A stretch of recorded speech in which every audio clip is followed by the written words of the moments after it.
오늘 거룩한 주님의 날 이렇게 믿음으로 주님 앞에 나와 예배하고 하나님의 귀한 음성 듣는 여러분들에게 하나님의 크신 은혜와 축복이 임하길 간절히 축원합니다. 2026년도 우리 교회 표 기억하시나요? 예, 이 위에 써 있습니다. 다 같이 크게 한 목소리로 같이 읽도록 하겠습니다. 말씀으로 부흥을 이루라. 예, 말씀으로 부흥을 이루라. 이것이 2026년도 우리 교회의 표입니다. 올 한 해는 우리 성도들과 교회가 말씀으로 변화되기를 원합니다. 하나님의 말씀을 깨달아 하나님의 역사를 이루어가게 되기를 간절히 축원합니다. 말씀을 깨닫는 것, 이것이 우리의 믿음의 삶에 얼마나 중요한 그런 모습들이 있는지 모릅니다. 어떤 성경 주석가는 이런 얘기를 했습니다. 말씀을 깨닫는다고 하는 것은 거울 속에서 내 얼굴, 내 모습을 직면하는 것과 같다. 그렇게 이야기를 하였습니다. 거울을 보기 전에는 우리는 어떻습니까? 내 모습이 온전하게 잘 갖추어 있다, 이렇게 생각을 합니다. 그리하여서 거울 보기 이전에는 내 머리도 내 얼굴도 내 온 매무새도 잘 갖추어 있다고 생각하고 당당하게 사람들을 만나지요. 여러 가지 일들을 행하는 그런 모습들이 있게 됩니다. 그런데 우리의 모습이 아무런 문제가 없다고 생각하고 그렇게 일을 하고 사람을 만나는 그런 모습들이 있었는데 막상 거울을 딱 보게 되니까 전혀 다른 나의 모습이 그 거울에 비춰지게 되는 그런 모습들이 있다면 깜짝 놀라게 되겠지요. 머리는 헝클어져 있습니다. 얼굴에는 시커먼 뭔가 다른 것이 묻어져 있지요. 온 매무새도 정말 아름답게 예쁘게 그렇게 고쳐 입었다고 생각했는데 전혀 그렇지 아니한 그런 모습들이 있게 됩니다. 그럴 때 우리의 모습은 어떻습니까? 정말 그동안에 내가 당당하게 사람을 만나고 일했던 그 모습, 다른 사람들이 나를 어떻게 보았을까, 이 생각을 하면 한없이 부끄러워지는 그런 모습들이 있겠지요. 저 사람이 내 얼굴에 뭔가 묻은 거 보지 않았을까, 내 머리 허클어진 거 그 모습을 보고 뭐라고 비난했을까 라고 하는 그런 생각을 들게 됩니다. 그리고 그 거울을 보면서 지갑에서 빗을 꺼내 머리를 빗습니다. 그리고 얼굴을 닦고 화장을 고치는 그 모습이 있죠. 온 매무새를 고쳐 입게 되는 그 모습이 있습니다. 그런데 우리의 믿음의 삶의 모습이 바로 이러한 그 모습이 있게 됩니다.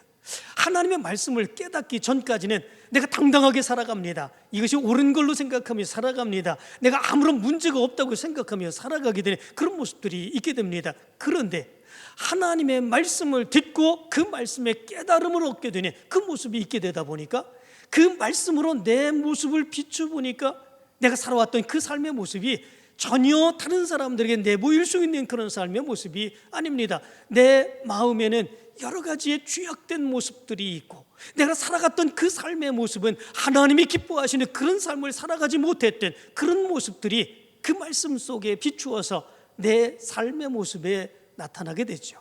그럴 때에 우리는 어떤 마음을 갖게 됩니까? 한없이 부끄러워지게 되는 그 모습이 있죠. 내가 옳다고 생각하며 이렇게 살았는데, 내가 열심히 산다고 생각하며 이렇게 살았는데 내 삶의 모습이 이렇게 하나님이 원하시는 삶의 모습이 아니었구나, 이렇게 죄악된 모습들이 너무나도 많이 있구나, 한없이 부끄러워지게 되는 그 모습, 그런 모습 가운데서 다시 내 삶을 변화시켜가는 그 모습이 나타나게 되지요. 회개하고 통곡하고 하나님 잘못했습니다, 바르게 살겠습니다, 그리고 내 삶의 모습을 변화시켜가는 놀라운 역사가 그 모습 가운데 나타나게 되죠. 말씀을 깨닫는다고 하는 것, 이것이 이렇게 중요한 그런 모습들이 있는 것을 보게 됩니다. 그렇다면 말씀을 깨닫는다고 하는 것, 그것이 이렇게 중요한 모습을 갖는데, 그러면 우리는 어떻게 하면 하나님의 말씀을 깨달을 수 있을까? 어떤 성도들이 이렇게 안타까우면서 얘기합니다. 하나님의 말씀을 아무리 들어도 깨닫지 못하겠습니다. 하나님의 말씀을 아무리 많이 읽어도 이게 도대체 무슨 말씀인지 도저히 이해하지 못하겠습니다. 이렇게 이야기하는 그런 성도들이 많이 있습니다. 그렇습니다. 하나님의 말씀은 우리가 지금까지 살아오면서 대해왔던 그런 말씀과 다르기 때문에 깨닫기 어렵습니다. 그것을 하나님의 음성으로 듣기가 어려운 그런 모습들이 있습니다. 그렇다면 정말로 깨닫기 어렵고 받아들이기 어려운 그 말씀 속에서 우리는 하나님이 우리에게 말씀하시는 하나님의 음성을 듣고 어떻게 하면 깨달아 하나님의 뜻을 이루며 살아갈 수 있을까? 그 첫 번째 모습이 있습니다. 그것은 하나님의 말씀을 사모하는 것입니다.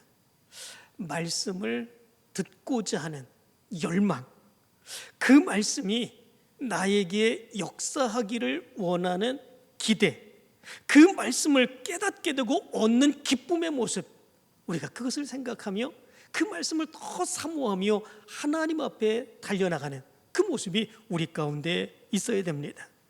그러면 왜 우리가 하나님의 말씀을 사모해야 그 말씀의 놀라운 은혜를 깨닫고 말씀의 깨달음의 역사 가운데 살아갈 수 있다는 것이겠습니까?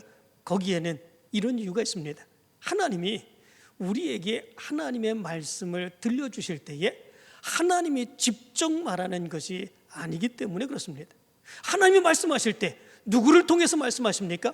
하나님의 대언자들을 통해서 하나님의 말씀하시는 그런 모습들이 있게 됩니다. 그럴 때에 하나님의 말씀에 대한 사모함이 없으면 말씀을 전하는 자가 마치 하나님의 말씀을 아는 것처럼 생각하게 되는 그런 모습들이 있게 되죠. 그러나 말씀을 전하는 자도 사람으로서 한계가 있게 되죠. 내 마음에 드는 사람이 있을 수도 있습니다. 내 마음에 들지 않는 사람이 그 말씀을 전할 수도 있습니다.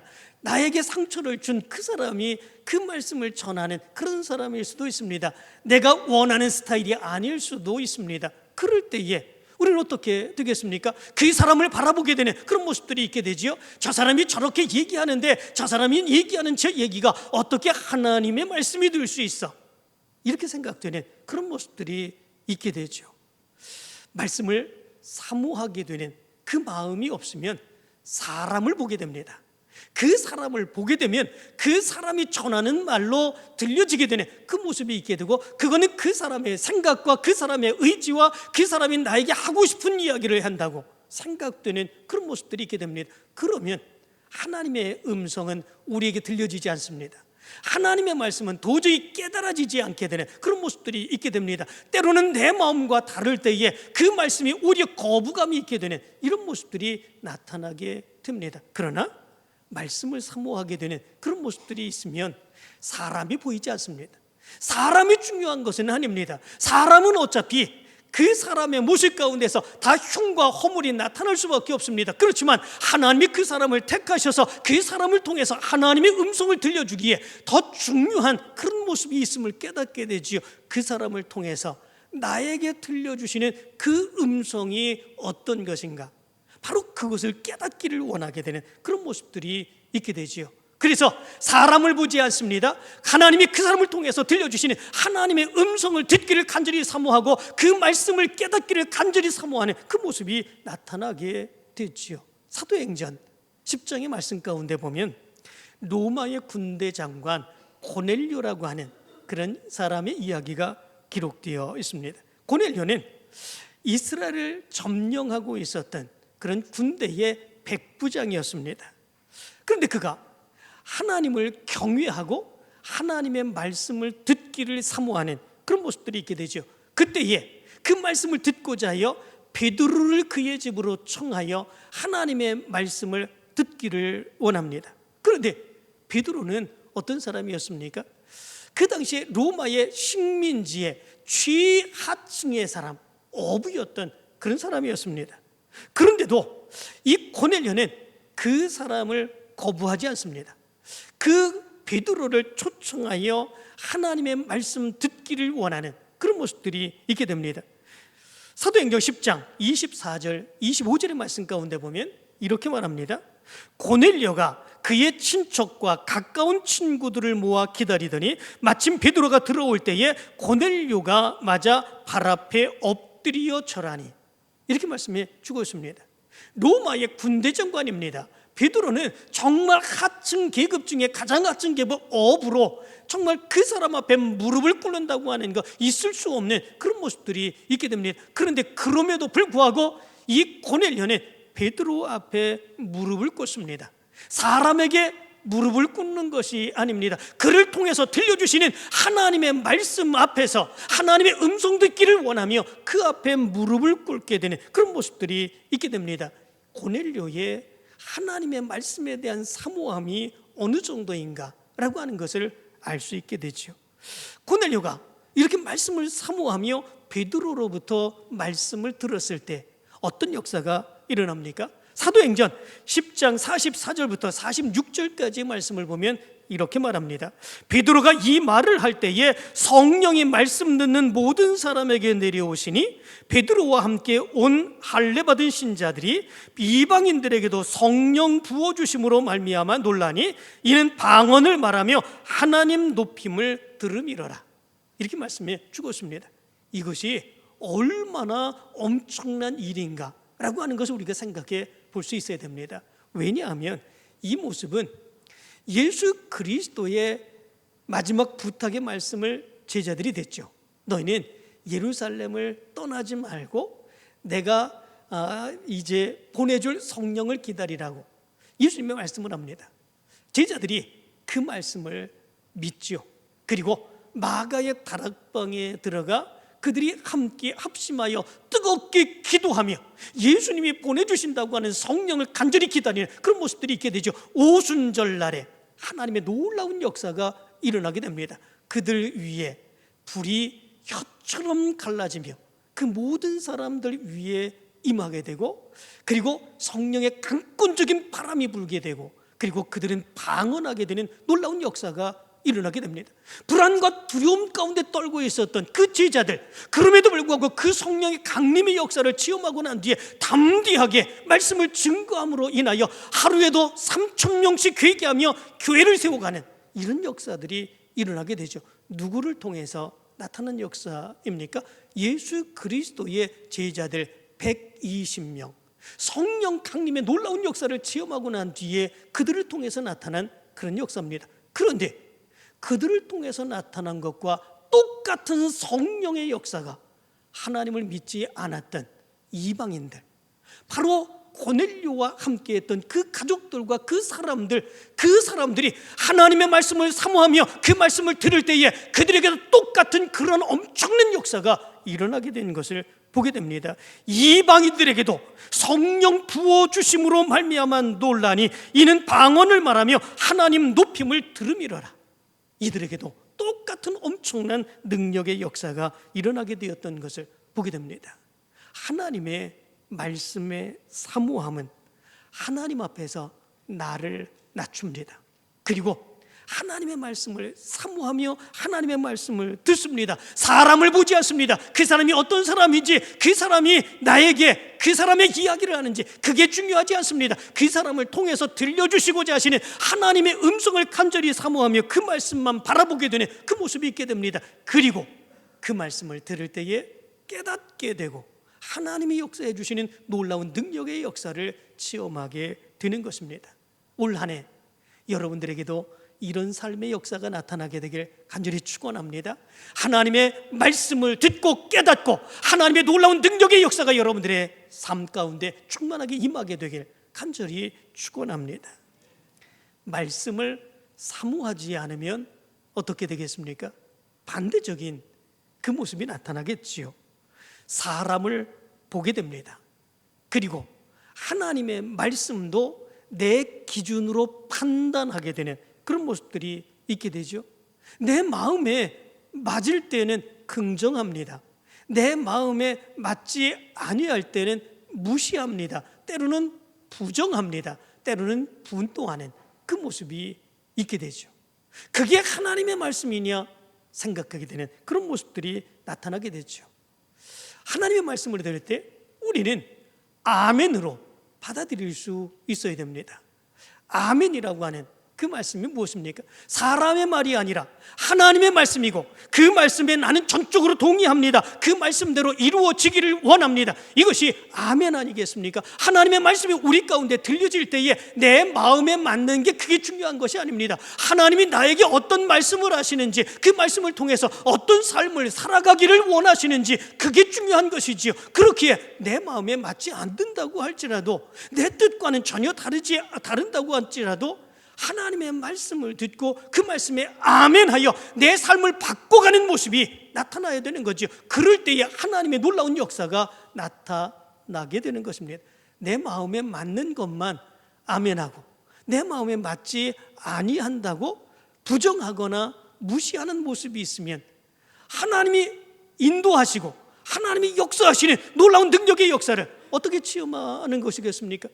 우리가 하나님의 역사를 체험하는 것은 하나님이 나에게 원하시는 말씀을 듣고 그 말씀대로 살아가게 될 때에 하나님이 나를 통해서 이루시는 하나님의 역사를 체험하는 것인데, 때로는 하나님의 말씀을 사모하지 않게 되면 내 마음대로, 내 뜻대로, 내 기준대로 판단하여 그것이 하나님의 말씀으로 내 마음에 맞는 것만 받아들이는 이런 모습들이 있게 되죠. 그러면 내 뜻대로 살아가는 것이지 하나님의 역사를 체험하며 살아가는 것이 아니다라고 하는 것이지요. 이스라엘 백성들의 모습을 보시기 바랍니다. 이스라엘 백성들이 이제 에스라에게 하나님의 말씀을 들려달라고 간절히 요청을 합니다. 그리고 그 말씀을 들을 때에 8장 5절과 6절의 말씀 가운데 보면 이렇게 말합니다. 에스라가 모든 백성 위에 서서 그들 목전에 책을 펴니 책을 펼 때에 모든 백성이 일어서니라. 에스라가 위대하신 하나님 여호와를 송축하며 모든 백성이 손을 들고 아멘 아멘 하고 응답하고 몸을 굽혀 얼굴을 땅에 대고 여호와께 경배하니라. 이렇게 말합니다. 하나님의 말씀을 들을 때 하나님의 말씀으로 받아들이는 그 모습이 있게 되죠. 사람에게, 에스라에게 그 말씀을 들려달라고 요청하지만 에스라 그 사람을 바라보는 것이 아닙니다. 하나님의 말씀을 바라보는 그런 모습들이 있게 됩니다. 그리고 그 말씀을 들을 때에 아멘 아멘 하며 받아들이게 되는 그런 모습들이 있게 되죠. 그리고 13절 오늘 읽은 본문의 말씀 가운데 보면 이렇게 말합니다. 그 이튿날 뭇 백성의 족장들과 제사장들과 레위 사람들이 율법의 말씀을 밝히 알고자 하여 학사 에스라에게 모여서, 이렇게 말합니다. 여기 말씀 가운데 보면 그 말씀을 하나님의 말씀으로 받아들이는 그 모습이 있을 때 말씀을 밝히 알고자 하여, 이렇게 말씀해 주고 있습니다. 이 말씀을 밝히 알고자 했다라고 하는 말은 사칼이라고 하는 단어입니다. 이 말은 하나님이 주신 말씀의 뜻을 깨달아 알기를 원했다라고 하는 의미를 가지고 있습니다. 하나님의 말씀을 사모합니다. 하나님의 음성이 들려집니다. 그 하나님의 말씀을 듣고 아멘으로 받아들이고 그 말씀대로 이루어지기를 간절히 소원합니다. 그리고 그 믿음의 모습이 있을 때 그들의 마음속에는 그 하나님의 말씀을 더 깨닫기를 간절히 사모하는 그 모습이 나타나게 되었다라고 하는 것을 얘기해 주고 있는 것을 보게 됩니다. 말씀을 사모하고 그 말씀의 사모함을 가지고 말씀 깨닫기를 원하게 될 때 그들에게서 나타난 그 모습이 어떤 모습입니까? 오늘 성경 말씀 가운데 보면 말씀 듣고 깨닫고 났을 때 그들에게 나타난 변화의 모습 두 가지를 얘기해 주고 있습니다. 첫 번째 모습이 있지요. 그 모습은 회개의 역사가 나타나게 됩니다. 9절의 말씀 가운데 보면, 우리가 읽지는 않았지만 9절의 말씀 가운데 보면 이렇게 말합니다. 백성이 율법의 말씀을 듣고 다 우는지라. 이렇게 말씀해 주고 있습니다. 이스라엘 백성들이 하나님의 말씀을 듣고 다 울었다 말씀해 주고 있죠. 무엇 때문에 울었습니까? 그 말씀에 너무 슬퍼한 내용이 있어서 그렇습니까? 아니지요. 그 말씀 속에서 하나님께서 원하신 대로 살아가지 못했던 그들의 죄악된 삶을 바라보기 때문에 그렇습니다. 성경 말씀은 위인전의 이야기가 아닙니다. 위인전의 이야기는 좋은 이야기만 쓰여 있지 않습니까? 그 어떤 사람들에 대한 일대기, 그것을 기록하면서 나쁜 것, 그리고 잘못한 것, 그런 건 전혀 기록해 놓지 않습니다. 좋은 것만 기록하는 그런 모습들이 있죠. 그런데 성경에는 위대한 믿음의 사람들이 기록되어 있습니다. 놀랍게도 그런데 성경은 그 사람들에 대해서 좋은 이야기만 기록해 주고 있지 않습니다. 때로는 그 사람들에 대해서 좋은 이야기, 위대한 이야기, 믿음으로 승리한 이야기, 그런 것만 그렇게 기록해 놓으면 그 사람처럼 우리도 믿음으로 살아야지 생각할 수 있다고 생각하는데, 그런데 성경은 전혀 그렇지 않습니다. 그 위대한 믿음의 사람들, 그 사람들의 죄악된 것, 실수함의 모습들, 그런 모든 모습들이 성경 말씀 가운데 다 기록되어 있는 것을 보게 됩니다. 무엇 때문에 그렇습니까? 그들의 모습을 통해서 내 죄악된 모습을 바라보고 깨닫기를 원하시는 하나님의 마음이 담겨 있기 때문에 그렇습니다. 그 위대한 많은 사람들, 그런 사람들도 실수합니다. 그 사람들도 죄악을 저지릅니다. 그 사람들도 하나님의 말씀대로 살아가지 아니한 그 모습이 있습니다. 그럴 때에 하나님의 책망을 받으며 다시 돌아와 하나님의 뜻대로 살아가게 될 때에 하나님의 놀라운 능력의 역사를 체험하는 그런 이야기들, 그것이 성경 말씀 가운데 기록되어 있습니다. 그 말씀을 듣는 가운데 그들이 잘못된 죄악의 모습을 바라보며 내 죄악의 모습을 깨닫게 되죠. 마치 거울을 보면서 내 얼굴을 보는 것처럼 그들의 이야기를 통해서 내 신앙의 삶, 내 죄악된 삶의 모습을 바라보게 됩니다. 지금까지 옳다고 생각하며 믿음으로 살아왔었는데 그게 아니었구나 깨닫게 되지요. 그리고 울부짖으며 나도 다윗처럼, 나도 모세처럼, 나도 아브라함처럼 내가 이렇게 하나님의 말씀대로 살아가지 않은 죄악된 삶을 살아갔습니다. 하나님 앞에 울부짖으며 회개하고 통곡하는 그 모습이 나타나게 되지요. 이스라엘 백성들에게 있었던 그 모습이 바로 이런 모습들이었습니다. 그들이 지금까지 온전히 하나님을 잘 믿고 살아온다고 생각을 했는데 그러하지 않은 거죠. 하나님의 말씀에 비추어 볼 때에 그 말씀에 비추어 보면 나는 정말 하나님의 뜻대로 살아가지 못한 모습들이 너무나도 많이 있는 그런 모습들이 있게 된 거죠. 그리고 그런 모습들로 살아가게 될 때에 결국 하나님의 형벌의 역사가 우리의 모습 가운데 있다고 하는 사실을 발견하게 되는 그런 모습들이 있게 되죠. 이스라엘 백성들이 무엇 때문에 이렇게 어려움을 겪었습니까? 그들이 정말 하나님을 섬기는 그런 사람으로서 하나님의 성전 안에서 하나님을 만나고 하나님을 제사하며 살아갔던 그 백성들이었는데 이방인들에 의해서 철저하게 망하게 되고 그리고 포로로 끌려가서 70년 동안 고생하며 살아갔던 그 삶의 모습들, 무엇 때문에 그런 것이겠습니까? 하나님의 말씀 가운데 보니까 하나님의 심판의 역사였습니다. 하나님이 그대로 놔둘 수 없는 안타까움의 모습을 가지고 하나님께 돌아오게 하시고자 하시는 하나님의 심판의 역사가 그들 가운데 임하게 되었고 그 죄악된 모습 가운데서 그들은 그런데도 불구하고 그것을 깨닫지 못하며 살아가는 그 모습이 있었죠. 에스라를 통해서 하나님의 놀라운 역사를 깨닫습니다. 그들의 죄악을 보고 그들이 받는 심판의 모습이 그들의 죄악 때문을 깨닫는 그 모습이 있게 되지요. 그것을 깨닫게 되자 하나님 앞에 통곡하며 울부짖으며 회개하는 이 모습이 나타나게 된 것을 보게 됩니다. 사랑하는 성도 여러분, 여러분들도 하나님의 말씀에 사모함을 갖고 하나님의 음성을 들으시기를 원합니다. 거기에서 여러분들의 죄악된 삶을 바라보며 통곡하며 회개하며 하나님 앞에 부르짖게 되는 귀한 역사가 있기를 간절히 축원합니다. 두 번째, 말씀으로 사모하게 될 때에 그들에게 나타난 그 모습이 있었습니다. 그 모습은 뭐냐면 지금 살아가는 이 삶의 모습이 하나님의 은혜 가운데 살아가는 삶이었구나. 하나님이 나를 지키셨고 하나님이 나를 인도해 주셨고 하나님이 나를 축복해 주셨던 하나님의 은혜의 삶, 하나님이 인도해 주셨던 그 은혜의 삶이 바로 지금 우리의 삶이었구나 라고 하는 사실을 깨닫게 되는 그 모습이 있게 되죠. 이것을 깨닫지 못했을 때 이스라엘 백성들의 삶은 어떠했겠습니까? 자기네들의 힘으로, 자기네들의 능력으로, 그리고 자기네들의 열심됨으로 인하여 이렇게 살아왔다고 생각하는 그 모습이 있었던 거죠. 그러나 아니지 않습니까? 이스라엘 백성들의 역사를 보면 출애굽부터 시작해서 홍해를 건너고 광야의 그 삶을 거치며 가나안 땅까지 들어갔던 그 모든 삶의 모습은 하나님의 인도하심이었습니다. 하나님의 역사하심이었습니다. 하나님이 한순간도 붙들어 주시지 않았다면 그들은 온전하게 하나님의 은혜 가운데 살아갈 수 없었던 거죠. 바로 그것을 이스라엘 백성들에게 기억하게 하신 것, 그것이 무엇입니까? 초막절을 지키게 하시는 하나님의 역사였죠.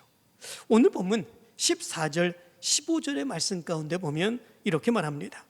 율법에 기록된 바를 본즉 여호와께서 모세를 통하여 명령하시기를 이스라엘 자손은 일곱째 달 절기에 초막에서 거할지니라 하였고, 또 일렀으되 모든 성읍과 예루살렘에 공포하여 이르기를 너희는 산에 가서 감람나무 가지와 들감람나무 가지와 화석류나무 가지와 종려나무 가지와 기타 무성한 나무 가지를 가져다가 기록한 바를 따라 초막을 지으라 하라 한지라.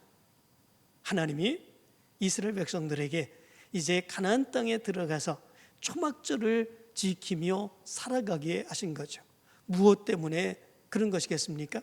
이스라엘 백성들이 출애굽하여서 광야 가운데서 살았던 그 삶의 모습, 그러나 그럼에도 불구하고 하나님이 지키셨죠. 하나님이 입히시고 하나님이 먹이시고 하나님이 물을 마시게 하시고 그 모습 가운데 그럼에도 불구하고 광야의 40년 기간 조금도 그들에게 부족함이 없도록 하나님이 인도해 주시며 가나안 땅으로 인도하여 주시는 하나님의 역사가 있게 되었죠. 바로 그것을 기억하게 하기 위해서 광야에 초막을 만들어 놓고 그리고 거기에 거하며 하나님의 인도하심을 기억하며 살아가라라고 하는 거죠. 이것이 쉬운 삶이 아닙니다. 왜냐하면 광야라고 하는 것이 그렇게 사람이 살기에 쾌적하고 좋은 것이 아니기 때문에 그렇습니다. 낮에는 뜨거운 뙤약볕이 내리쬐입니다. 밤에는 정말로 날씨가 엄청나게 떨어짐으로 인하여 추운 그런 모습들, 심지어 아무것도 없을 때 거기에 추위에 죽는 사람들이 있을 정도라고 그럽니다. 그리고 주위에 짐승들과 벌레들, 물도 없습니다. 씻을 수 없죠. 그런 곳에서 초막을 짓고 살아간다? 이거는 쉬운 일이 아닙니다. 누구나 좋아하는 일이 아닙니다. 그러나 그럼에도 불구하고 하나님께서는 바로 이스라엘 백성들로 하여금 그런 삶을 살게 하면서 이스라엘 백성들이, 그들의 조상들이 그 광야 가운데 그렇게 살았음을 기억하고 깨달으며 그런 가운데서도 하나님의 인도하심, 하나님의 축복하심 가운데 살았던 것을 기억하며 살아가게 하시고자 이 초막을 짓고 살아가게 하시는 그 모습들이 있게 하셨던 거죠. 그런데 이스라엘 백성들이 하나님의 말씀을 통해서 하나님의 그 놀라운 뜻을 깨닫게 됩니다. 16절, 17절의 말씀을 보면 이렇게 말합니다. 백성이 이에 나가서 나뭇가지를 가져다가 혹은 지붕 위에 혹은 뜰 안에 혹은 하나님의 전뜰에 혹은 숨은 광장에 혹은 에브라임 문 광장에 초막을 짓되 사로잡혔다가 돌아온 회중이 다 초막을 짓고 그 안에서 거하니 눈의 아들 여호수아 때로부터 그날까지 이스라엘 자손이 이같이 행한 일이 없었으므로 이에 크게 기뻐하며. 여기 말씀 가운데 보시기 바랍니다. 아주 충격적인 그런 말씀이 기록되어 있습니다. 17절의 말씀 가운데 보면 눈의 아들 여호수아 때부터 그날까지 이스라엘 자손이 이같이 행한 일이 없었으므로 이에 크게 기뻐하며. 이스라엘 백성들이 가나안 땅에 들어오고 난 이후에 여호수아 때부터 지금까지 이렇게 행한 적이 없었다. 그들은 그러면 초막절을 지키지 않은 것입니까? 아닙니다. 초막절은 지켰습니다. 그런데 무엇이 문제입니까? 그들이 초막절을 지키게 하신 하나님의 은혜를 깨닫지 못했습니다. 하나님이 왜 이렇게 행하게 하신 건지, 이것이 얼마나 중요한 하나님의 은혜인지, 지금도 우리가 하나님의 은혜 가운데 살아가고 있고 앞으로도 하나님의 은혜 가운데 살아가게 될 것을 분명하게 깨닫는 그 믿음의 모습이 그들 가운데 없었기에 초막절을 지키면서도 그냥 형식적으로 지키는 그 모습이 있었던 거죠. 의식적으로 지키는 그 모습이 있었던 거지요. 그렇기에 그 일을 행하면서 은혜의 감격이 없습니다. 하나님이 내 삶을 지켜주십니다. 하나님이 내 삶을 인도해 주십니다. 하나님이 정말 축복해 주시며 하나님이 이스라엘 백성들을 이렇게 인도해 주신 것처럼 지금 여기 이 삶을 살아가는 바로 나의 삶도 지켜주실 줄 믿습니다. 이런 믿음의 모습이 없었던 거죠. 그런데 하나님의 말씀을 듣고 하나님의 말씀을 깨닫게 되다 보니까 믿어지는 겁니다. 아, 우리 조상들이 하나님의 은혜 가운데 이렇게 살았네? 그러면 그렇게 살아가는 우리의 삶의 모습 가운데도 하나님이 역사해 주시고 보호해 주시고 축복해 주시지. 이 믿음의 감격이 나타나고 기쁨이 넘치게 되는 그 모습이 나타나게 된 거죠. 그러므로 인하여 오늘 성경은 이야기하지 않습니까? 이에 크게 기뻐하며. 그 일들이 누구의 일입니까? 그들이 정말 힘들고 어려운 거죠. 광야에서 그 삶을 산다고 하는 것, 그 절기를 지킨다고 하는 것 쉬운 게 아닙니다. 그런데도 불구하고 기뻐하며 그 절기를 지키게 되는 그 모습이 그 말씀을 깨달은 이스라엘 백성들에게 나타나게 된 것이다 라고 하는 거죠. 말씀을 깨닫게 되니까 수백 년 동안 잊고 지냈던 하나님의 말씀의 뜻, 그 본질을 깨닫게 되고 감사하고 그 은혜의 감격 가운데 살아가게 된 것이죠. 만약에 깨닫지 못했다면 어떤 모습들이 나타나겠습니까? 왜 이런 일을 계속 반복해야 되지? 그런 생각 아니겠습니까? 왜 이렇게 힘든 일 또 해야 되지? 라고 하는 거 아니겠습니까? 깨닫지 못하면 결국 그렇습니다. 나에게 좋은 일이라면 좋아할 수밖에 없지만 내가 피곤하고 힘든 그런 모습들이라면 왜 그 일을 해야 돼? 생각하는 그 모습이 나타나게 되는 것이죠. 그렇기에 하나님의 말씀을 깨닫는다고 하는 것, 이것이 우리에게 얼마나 중요한 일인지를 깨닫게 됩니다. 우리는 하나님의 말씀을 깨달아야 됩니다. 그 하나님의 말씀을 깨달을 때에 말씀에 비추어 나를 바라보고 그 말씀에 비추어 내가 깨닫지 못한 죄악들을 깨달으며 믿음으로 결단하여 하나님의 뜻을 이루어가며 살아갈 수 있게 됩니다. 그 안에서 우리는 하나님의 축복된 삶을 살아갈 수 있게 됩니다. 올 한 해 여러분들의 삶이 하나님의 말씀의 깨달음 속에 하나님의 놀라운 역사를 이루어가는 여러분들 되시기를 간절히 축원합니다.